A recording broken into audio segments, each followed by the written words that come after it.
To start by inviting Malia to share her thoughts. Thank you, Dr. Sawhney, and thank you to Dr. Kushik for inviting me, and to Christ Deemed to be University for hosting us. Look at a picture alone, it tells me nothing.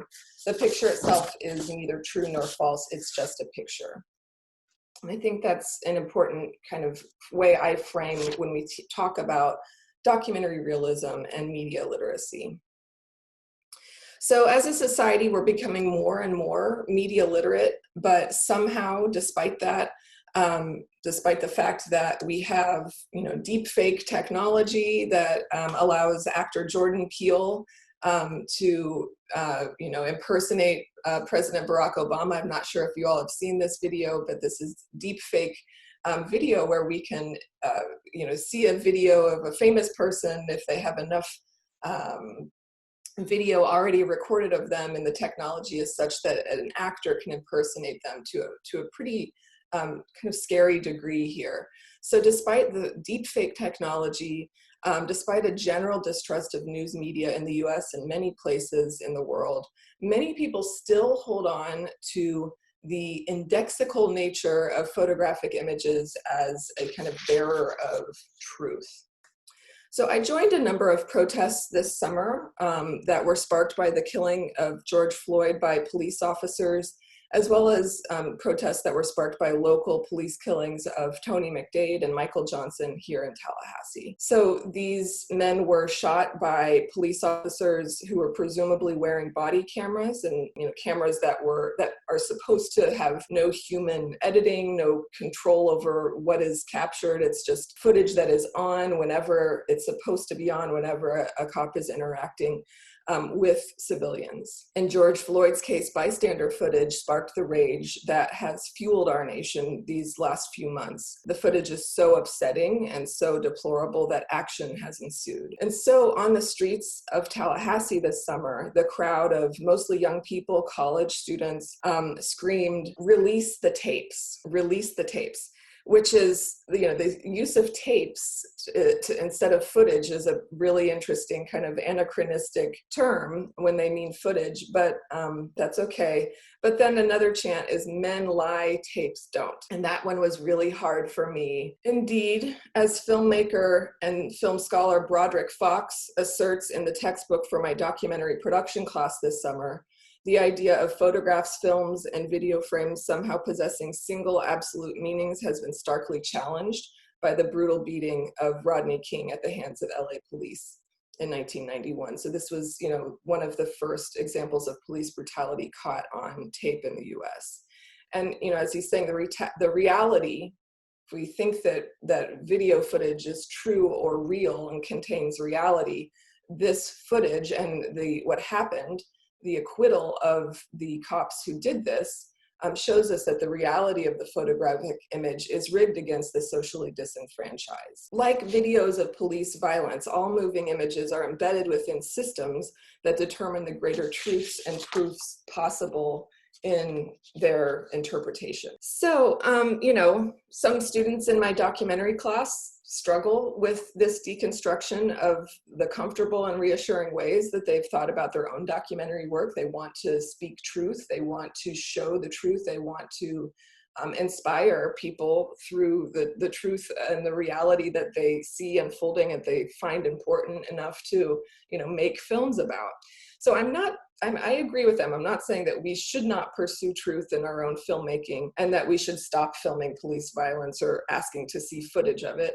We know these things can move mountains. They can incite the most widespread and long-lasting protests in American history, as they did this summer. So we shouldn't stop making documentaries that use documentary realism. In fact, the two stills I'm showing right now are powerful and important films that have used documentary realism, a style of realism in documentary, to great effect. So my point is, as Broderick Fox and many other documentary scholars and makers have realized, that rather than throwing up our hands and declaring the representation of reality and impossibility, we all should seize upon this as an opportunity to break out of our traditional roles as passive viewers, and I'll add to that, as passive makers. So we do need to embrace the complexity.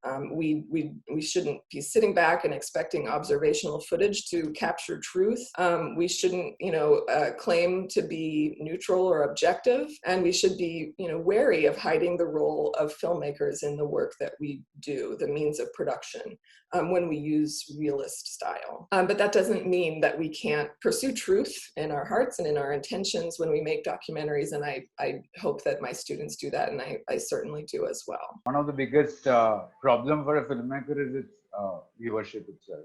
But before that, there is a question of how the viewership, the character of the viewership changed in the last, 2 decades, which I started working 99 to till now.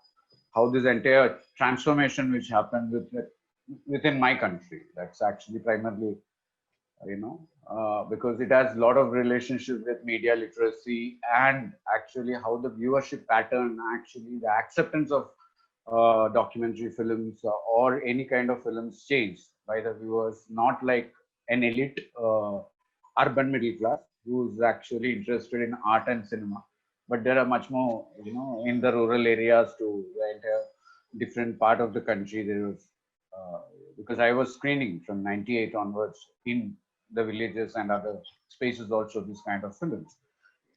And to give a brief idea about, the entire impact of social media and the construction of what is real for a common mass within the country is gone through a drastic change in the last 2 decades.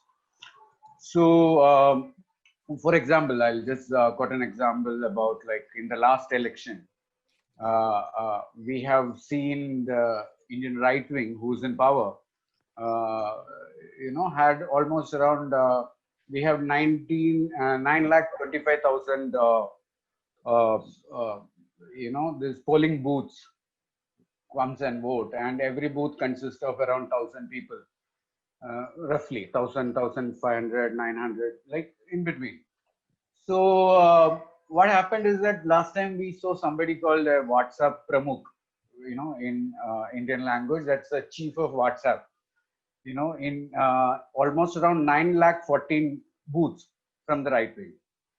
So the information which is getting transmitted never created any riots or any kind of problem in the country. But this 9,14,000 people who constructed, a different message and constructed a different kind of a communication within those community, within those 1,000 people or the houses.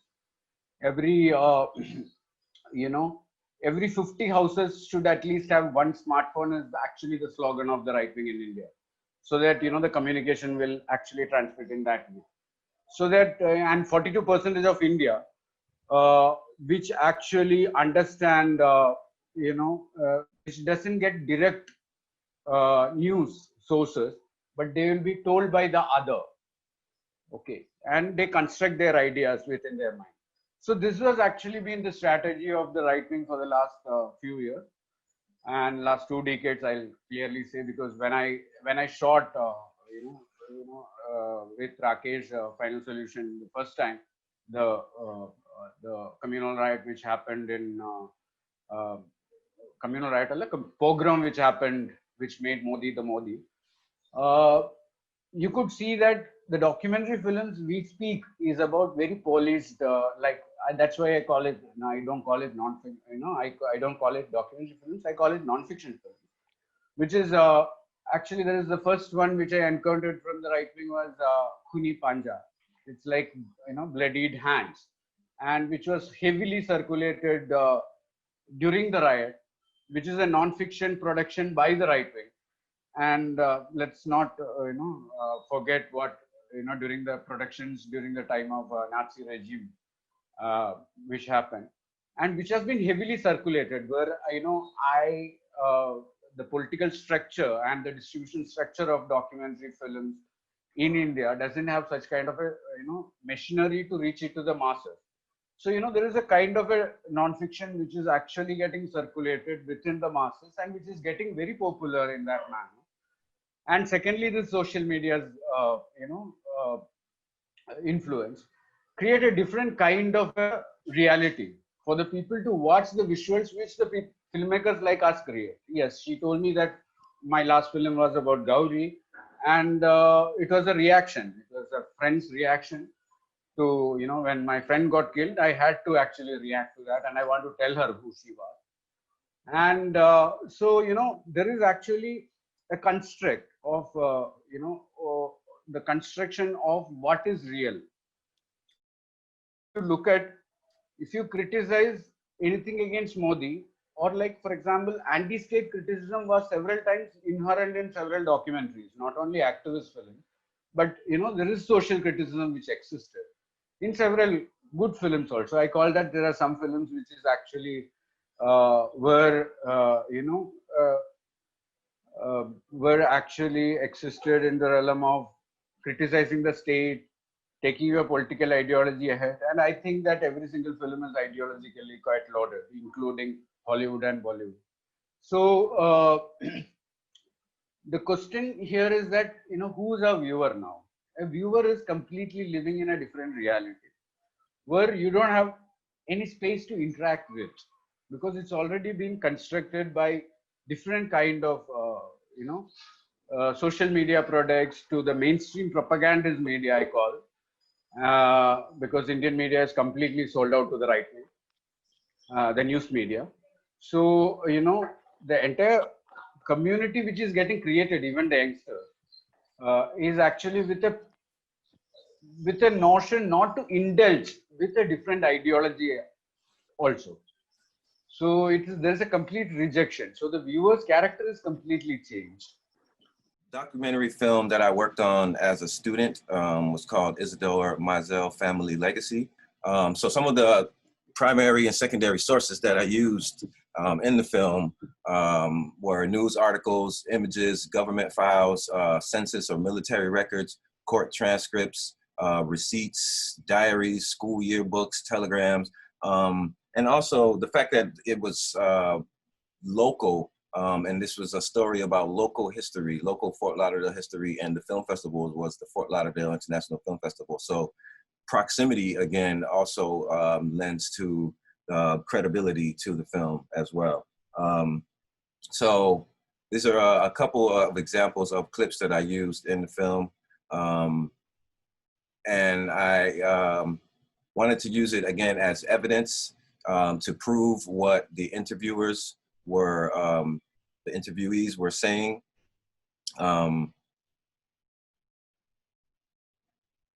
So again, because during a documentary film, again, you said that some students, especially in India, think that documentary films are boring. And mostly that's because it's just a talking head, right? So how do we kind of fill up the film and make it a little bit more interesting? So it's traditional that, you know, with every about 8 seconds or 10 seconds or so, you're going to have some sort of B-roll. Otherwise, you're just going to have this long talking head for an hour, and it's just going to be kind of boring. So you want to fill it up with B-roll and support. So some of the B-roll support could be natural photographs that you take yourself, or old photographs, or newspaper articles, or court records, or transcripts, or receipts, or yearbooks, anything that kind of corroborates the story that is being told, that's going to lend to some of the realism of the story. So these are just a couple of clips that I included in the movie. I wanted to talk about this restaurant. I had an idea of this restaurant that's in the local neighborhood where I grew up in.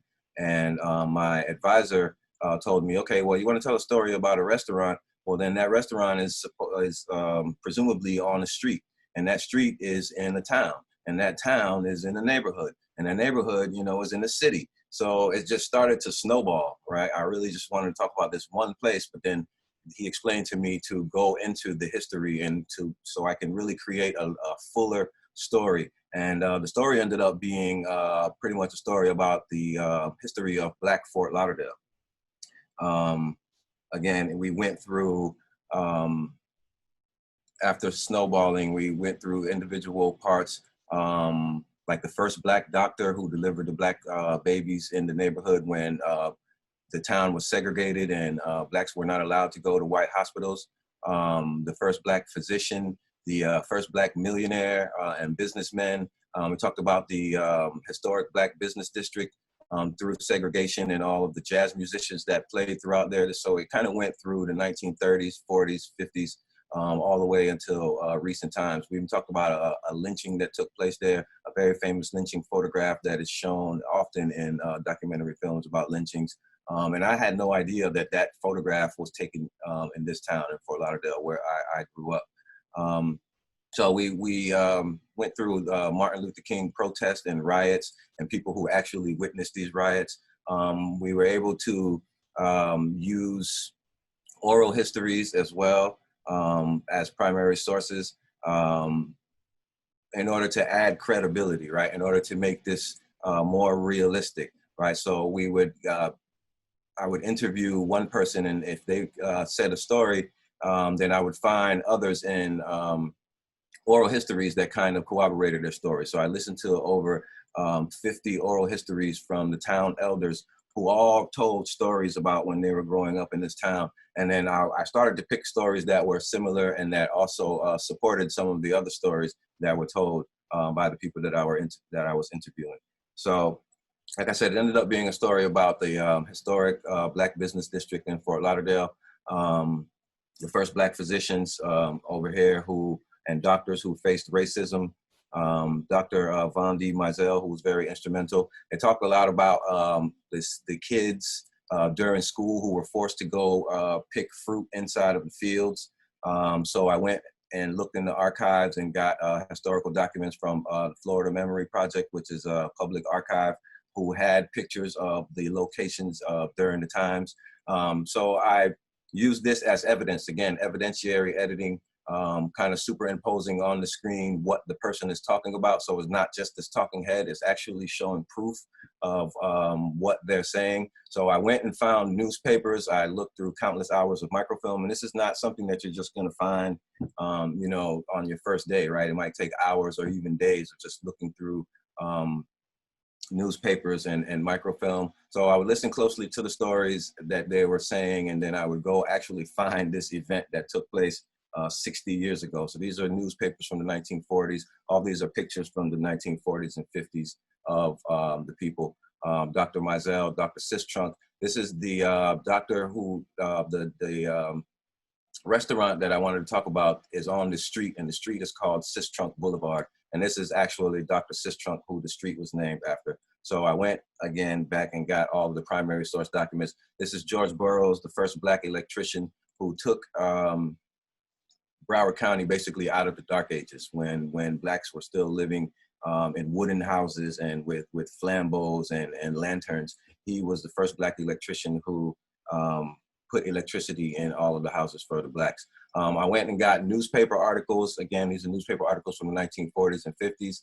And then also I even found the original photographs that were used in the newspaper article. So I was able to show the newspaper article. I was able to show photographs from the times. I was able to find public domain jazz music of the times. This also lended to the credibility and the realisticness of the film. I even went and found military records. This is Dr. Sistrunk, who the street is named after. This is his Army registration papers. I even found court transcripts that corroborated what the interviewees were saying. They even had a restaurant that was owned by Muhammad Ali called Champ Burger, and this is a picture of Muhammad Ali right there. So when the person that I'm interviewing is saying, you know, Muhammad Ali even had a restaurant, I go and I show the picture of Muhammad Ali inside of the neighborhood. Lawsuits that took place. So instead of just hearing someone say, you know, Dr. Mizell sued the North Broward County Hospital, I went and actually found the lawsuit, right? So I can superimpose this on the screen using the kind of Ken Burns style, where he's kind of panning and scanning on the pictures while the interview is being conducted. I've structured my presentation more like a story of how my career has progressed and how I have made choices in terms of techniques.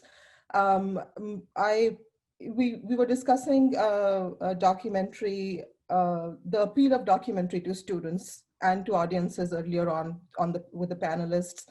And actually, I got fascinated by the form because I went to a film program and I was taught by a professor who just completely captured my imagination. I'm going to play a clip. It's a short 2-minute trailer, and we'll talk more.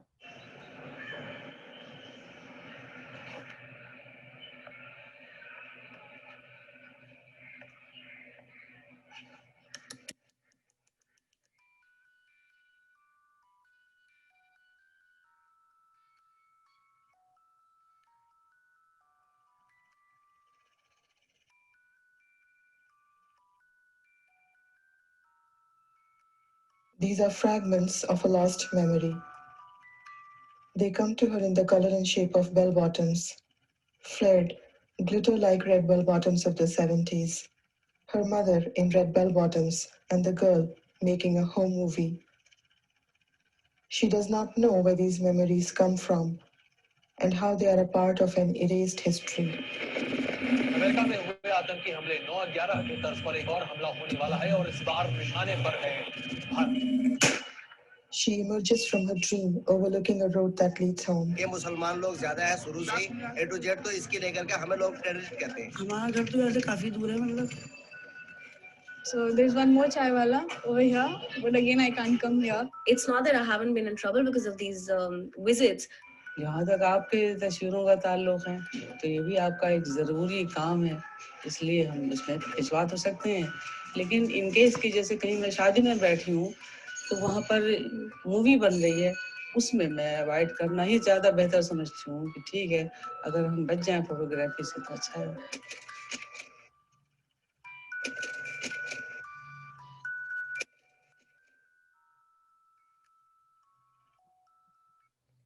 So this film was a collage. It really made me ask the question that when one is rooted in the world, it is difficult to tell a story that is all the time accessible or easily understood or follows this kind of typical narrative structure where there's a relationship between cause and effect in each scene, the way traditional narrative is driven.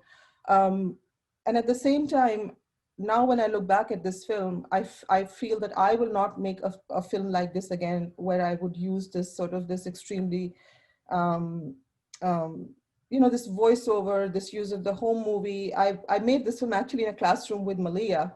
We went to a Temple film program together. I actually was in classes with her. So it's really wonderful to see her here and be able to share this with all of you. Because when I went back and when I showed this film to my family and my mother has a beauty salon in this neighborhood, and I had a screening in the beauty salon, I felt extremely uncomfortable because a lot of people were not able to understand what I was trying to say.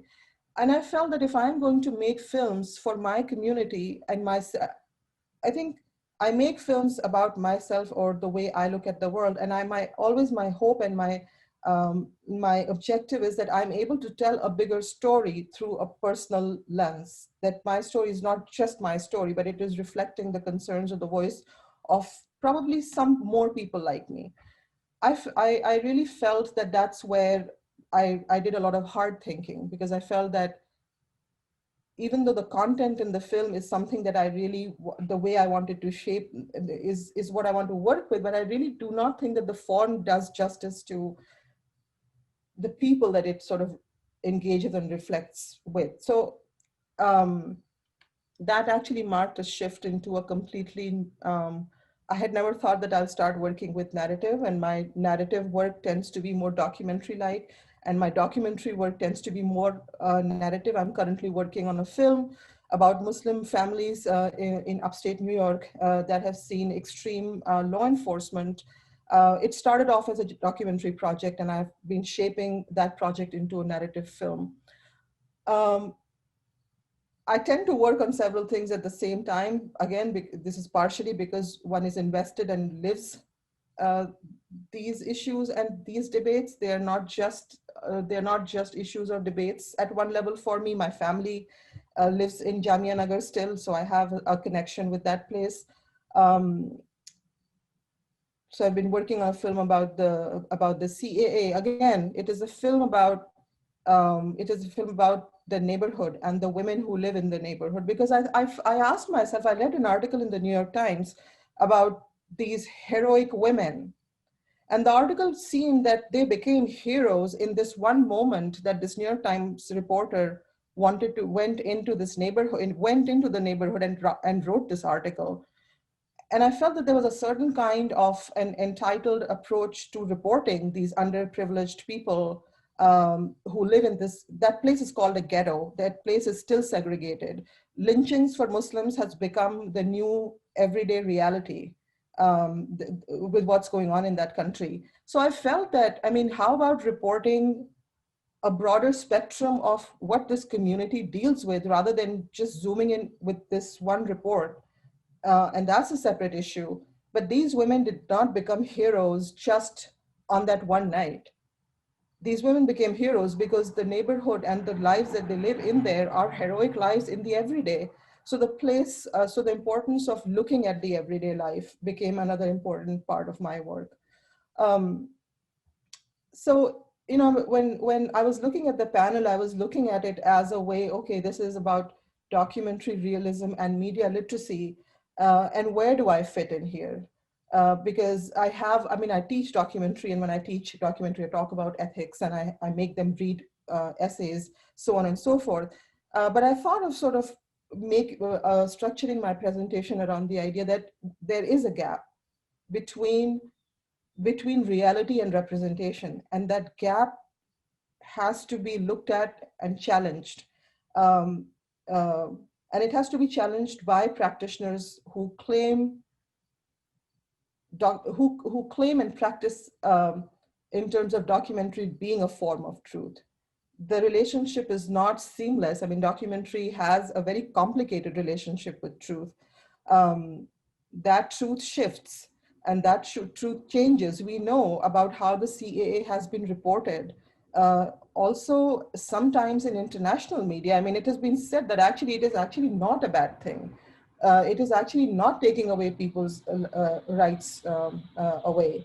And half the country believes in that. Half the country in India, and I see it even in America now, this whole idea of fake news on WhatsApp groups. So definitely, it has also then taken me back to the position in terms of then what is real and how will we really structure our worlds around truth and the lack of it when all of that is so complicated. So as Malia said, and as Pablo said, I think a careful consideration or a critical awareness with students or filmmakers who are making these films, that what exactly we are doing with our work, and whose story we are telling. Not all stories can be personal stories. I understand that. Not everybody can be telling. I should also not tell some stories, and I have been very aware of that. I have not made several other films that I had started, thinking that that's not my story. And I feel that questioning, that when I take that to my classes, that is true of fiction, and I teach fiction, and sometimes it's like going back in the past a little bit for me, because I've not taught documentary now for about 3 years now. My teaching has focused more on teaching narrative and fiction. But the idea is it applies to both in terms of whose story are you going to tell and why are you going to tell that story, and how do you think it impacts the world? Because I really feel that now we also cannot look away from the question of impact. There was a time when I was a student, there was the idea that you make films for yourself and you really don't care who sees this. I mean, I used to see myself as this artist and this, I don't care who my audience is, to laugh at the question. It has come a full circle, because now I think, who's going to watch my films? What do I really want to say to someone who's actually from the right? I mean, Pradeep brought up the idea of how right wing is operating in India. And I sometimes sit back and ask myself, I want the right wing to watch my films. I want them to understand where I'm coming from. And I feel that those lines have to be crossed over, whether those are through hybrid techniques in our own work or in my own work, or through the act of taking the work into the world, and when one is engaging with the audience in a more sort of in a more real worldly way.